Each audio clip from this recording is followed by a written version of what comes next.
ci par rapport ak suñu situation économique. Mais moi j'ai beaucoup apprécié quand même la sortie. Parce que aussi dañ ne jubal jubbanti. Ouais. ci jubbanti bi tey jii baax na ñoom ñu wax sénégalais yi dëgg. sa waxtaan wa dëgg sa la lii fi nekkoon musiba la boo xam ne tey jii ñëpp gisoon nañ ko moo tax ñu jël décision. pour teggi leen fi teg fi ñii nag balaa ñuy liggéey dëggantaan wala di commencer sax dëggantaan il faut que ñu rendre sénégalais compte ne lii lañ fi fekk. képp ku mu déranger rek nan la xoolaat bu baax. je dis encore une fois c'est normal c'est naturel que aujourd'hui le premier ministre s'adresse à la nation pour voir quand même l'ampleur des dégâts. Parce que vraiment on a eu des délinquants financiers et loolu ñun yàgg nañ ko wax ci plateau yi. On a eu des délinquants financiers yoo xam ne tey en un temps très record dañ lay nommer nga nekk rapidement un milliardaire. Et loolu c'est inconcevable beneen bi mooy Samba c'est-à-dire que Sénégal moo doy waar. c'est-à-dire que ñii warul wax ñooy wax. Malheureusement. si yaakaar naa ne bu fekkee ne xam nga luy budget ak luy programmation budgétaire. crois que am na yoo xam ne sax doo ci épilogue doo ci wax. Et malheureusement quand on veut créer une dualité. bëgg ko forcer et très souvent on fait que des erreurs. Une dualité entre Ousmane Sonko da ngay indi ay jum-jum wax naa ko chaque fois. suñu bàyyiwul di focaliser si Ousmane Sonko une tuuti personnelle.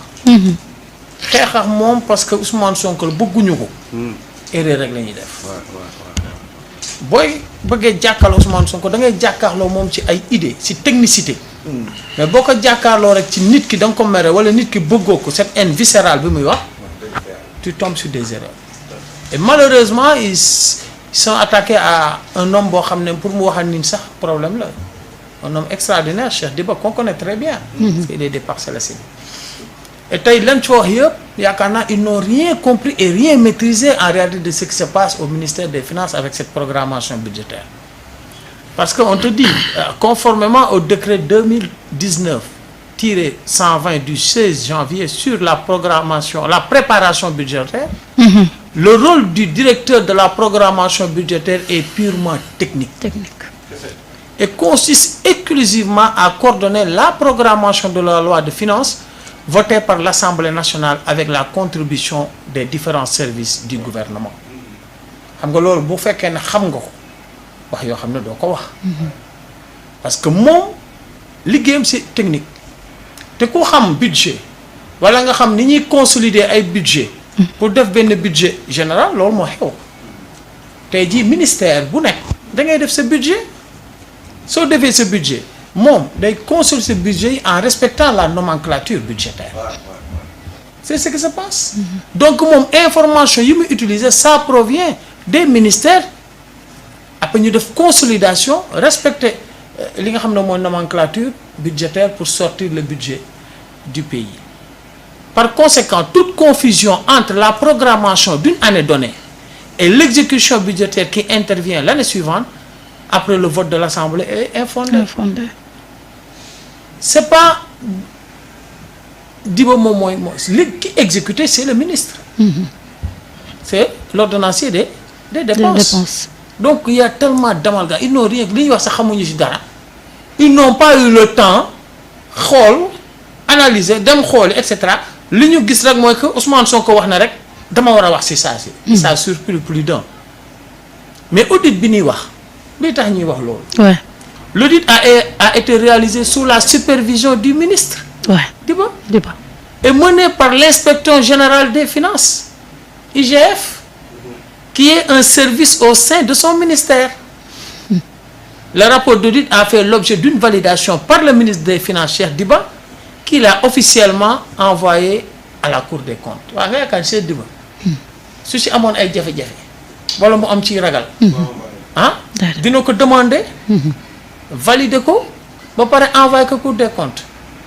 xam nga nag boo bëggee yàq koo xam ne dafa am ngërëmu ndeyam parce que ñoo dëkk Parcelles am ngërëmu Parcelles ña mu dëkkandool ñëpp xam ni muy taxawee ak ni muy jàppale doomu adama sa bopp ngay toroxal. débat bi Sénégal soxlaa ñu foofu. déedéet débat bi ñu ngi ko soxla feneen. mooy li ma yàgg di wax.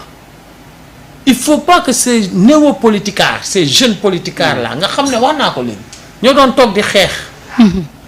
bu nu vraiment diluer li nga xam ne sénégalais yi nawoon nañ leen ci même booy opposé wu na rafet même booy opposé wu na rafet parce que nag lu mu bon jaar nañ ci période yu métti yoo xam ne ñoo ko bokkoo ñoom di xeex pour la transformation ou le changement du pays waaw wax nag bëgg a wax rek bu mu la tax ngay wax yoo xam ne vraiment da ngay xeeb njombale dañ lay xeeb parce que y a une confusion notoire entre le rôle de Cheikh Diba seen xol nag peut-être mën na métti le fait que mu nekk léegi le ministre des finances les compétences moo ko fa teg parce que même ministre sortant bi tagg na ko tagg yoo xam ne tey jii ñëpp gis nañ ko donc li ñuy wax rek mooy ma ñaan ko rek parce que ñëpp xam nañ ne aussi am na lu ma dund ak moom muy suma xarit Bougane ci boppam que tey jii na xool feneen parce que aussi fi mu dal baaxul waaw Cheikh Diba moom worma bi mu jox ci nit ak kilifteef gi mu nekk ñëpp respect ñëpp naw ko am na yoo xam ne je crois que demal gëstu ji ba mu leer nga doog a wax ci ay mbiram daal parce que yenn yi tooñ la te li nga bëgg a tey mooy peut-être ñu téye la mais gars yi nand nañ système dafa bëgg ñu téye ko wax na ko ci benn émission ne doom defar na saag bi ñu nangam donc duma ci ñëwaat quoi que nañu ëpp lii nañu ëpp lii waaw anglais danaa ëpp ñun ñu ne ëpp nañu ëpp lii ngir suñuy njaboot ngir suñuy doom et duma se battre aveuglément parce que in fine mooy que xeebante day am te nawlonte moo war a am même boo nekkee ci opposition bu bees bu ñuy génne nañu wax nit ki li nga xam ne moo nekk ci moom Saliou Bokoum sa gis-gis par rapport ak situation bi réew mi nekk bon la situation bi réew mi nekk elle a été annoncée par le président bon mu donné qu'il a trouvé un pays dans une situation orange pour ne pas dire rouge par le premier ministre une première fois boo mu nee nii qu'il a trouvé un pays en état de ruine te keroog conférence de presse bi prouvé na ko donc Samba wax na ko sànq on est à 13 milliards de dettes soo xoolee entre 2020 ak 2023 la dette elle n'a pas baissé, elle n'a fait que grandir. En 2020, on était à 9 753 milliards. 2021, 10 295. 2022, 11 783. 2023, 13 773 milliards de dettes. Un État qui travaille, c'est normal qu'il emprunte de l'argent pour pouvoir réaliser ses projets. Mais si nous regardons la situation générale du pays, au fur et à mesure qu'on va avancer dans l'émission d'Inchiwa, mais il faut analyser la situation générale du pays. Et tu te poses des questions. On a emprunté, une dette elle est à 13 000 milliards. Depuis tel le gain métier. 16 000 milliards. 16 000 plutôt, 16 000 milliards. Depuis tel le gain métier. On a dëkk bi teel jeunes yi di gën a jël gaal. Tous les systèmes que ce soit la santé que ce soit tous les autres systèmes dara doxu ci. Donc il faut tamit qu'on essaye de voir xaalis boobu fan lañ ko dugal. Et que les gens rendent compte waaw. Maintenant nag on est dans un pays bi nga xam ne les gens essayent de nouer des discussions intelligentes. Discussion intelligente mooy premier ministre bi su waxee. waa opposition au moins comme Samba nu mu ko waxee comme Guèye Lô nu mu ko waxee. ils doivent au moins amener des contre-arguments mais tu peux pas amener des contre-arguments su dee yow premier ministre boo mu waxee 1 heure de temps wala 2 heures de temps après nga def conférence de presse mais tu n'as même pas eu le temps d'étudier tout ce qu'il a dit. À moins que tu aies déjà tous les documents nga xamoon lan la war a wax nan la teg ci table bi mais dans le cas contraire yow commentaire nga. te yàgg naa la fi wax di qu'on n'a pas d'opposants on a des commentateurs. Ce sont des gens qui ont wax sa xalaat bi fi nekkee. Ils racontent que des bêtises ay bêtises rek ndax man je peux pas comprendre que on fasse sortir une situation catastrophique du Sénégal où chaque Sénégalais doit 900 000 francs au créancier nga taxaw di ñu wax ay waxu nen bu ñu baxal. 150. nen bu ñu baxal 150 lay jaar 125 lay jaar ba ñu lay si defal challenge biir TikTok bi. Il y a des choses nga xam ne c'est pas sérieux gis nga teel a wax. taxul nga wax waxu xam-xam. On est dans un pays où la situation est catastrophique. On est dans un pays où on est surendetté. Endettement bi dañ mu neex ñu mu naq ñu xaalis bi dinañ ko fay. On va le payer. ñun Sénégalais ñoo ko nar a fay donc il faut qu'on se pose et qu'on essaie déjà de réfléchir sur comment on va faire ça. 900 000 francs ku nekk. fu ñu koy jëlee ah. non di nga ko fay.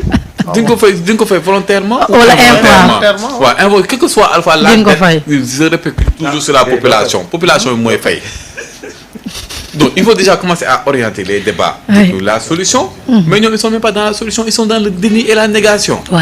c'est gars yi lu ma la waxoon keroog dañuy war a wutal ay psychologue xool est-ce que ça va après ñu mun a xool nag est-ce que war nañu waxtaan ak ñoom war a yóbbu ñu dem faju ji. tout court. lenn laa bëggoon yokk pour cette dette.